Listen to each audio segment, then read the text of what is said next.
Hey everybody, Phil's Front here. Sorry for the lack of videos recently, but I've been really preoccupied with other things, specifically my vehicle situation. A lot of you know that I have a 2004 Chevy Impala SS supercharged. Pretty sweet car, I've always liked it, it's been a great car for me. But the problem is that my drive to work is pretty terrible. Bumps are everywhere. The roads here in Maine are just absolutely horrendous right now, and they do nothing but get worse in the springtime, so I decided to try to find another vehicle that was a little bit better in the snow and on the bumps and whatnot. So I sold the Chevy Impala and bought something else, which I think you guys will think is pretty cool.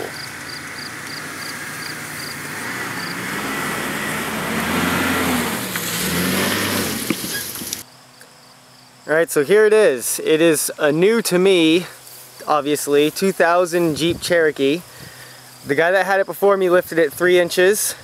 He put a spacer lift on the front, which I found very odd. He didn't use full coils, which I really want to swap out to full coils. And he did a full leaf pack on the back, which was good.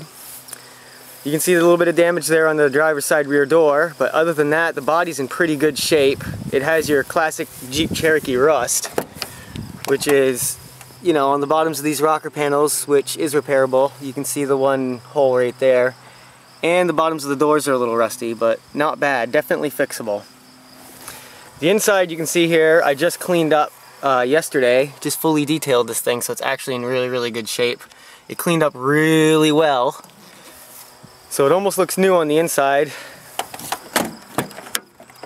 The front, power windows, power locks, no bells and whistles really. It's got 4-wheel drive, obviously. It's got the transfer case that has 4 high part-time and 4 high full-time and 4 low. So that's pretty cool, especially considering driving in the winters. You go from paved surface to ice pretty quickly. So the rear hatch is in really good shape. I don't know if the rear wiper works, I haven't even tried it yet. But it does have a 2-inch receiver hitch on it and electrical, which probably doesn't work because that stuff rarely ever works.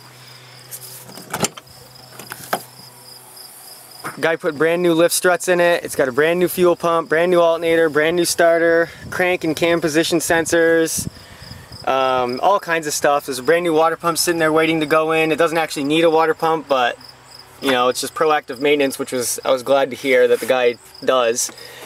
This is all just my stuff. I got an oil change waiting to be done because I just put seafoam all through this thing. I don't know if you guys have ever heard of this stuff. You can put about a half a can of this in your oil and run it for about 300 miles and drain it and chunks come out. And you can put it in your gas and it cleans your injectors, or you can take a can of this and just pour it in your brake booster line or down your throttle body. I usually use 2 cans of that when I do a vehicle, and I do every vehicle I own, especially when I buy them. So as I said before, it does have a 3-inch lift in it.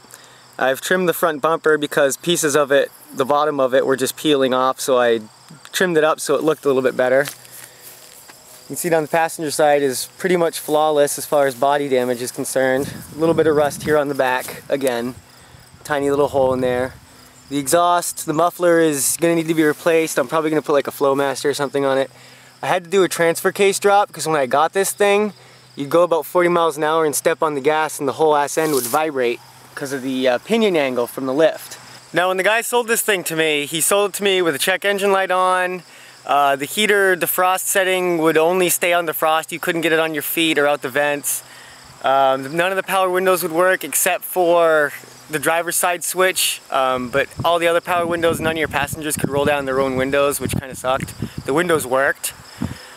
So, you know, it had some things wrong with it when I bought it.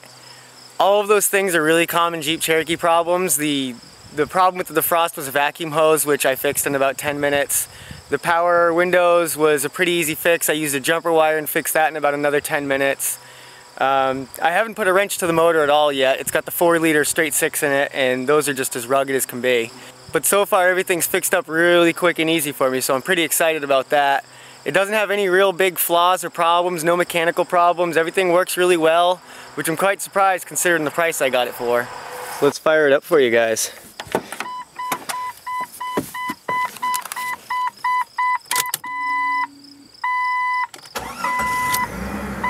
You can see right there it has 143,000 miles, almost 144,000. But these 4 liters, as anyone will tell you, run like a top.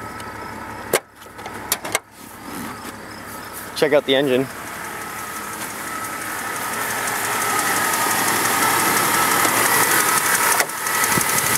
You can hear it ticking. That thing right there, that little gray guy, that's a circle. That thing's making that ticking noise. And I think that's the cam position sensor, which he claimed to have changed recently, but I don't know, it's making a weird ticking sound. Air conditioner, it all works. I haven't put a wrench to this motor yet. It is the exact way that it was when I bought it. New battery terminals. This thing's ready to go.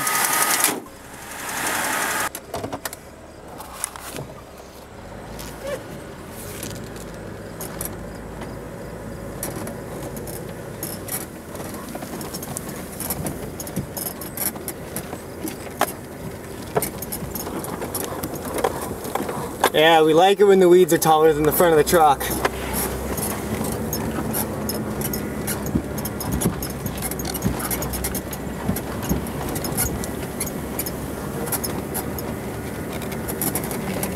Oh, my wife's gonna love me from running over the lawn.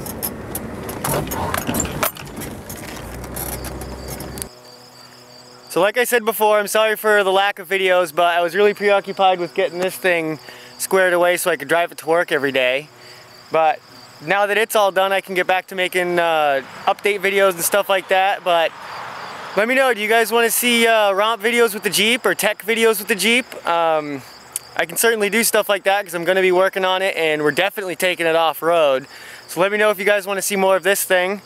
But yeah, other than that, I will try to get back to work on the racing lawnmower. Tell me what you guys think about the Jeep, and we'll see you next time.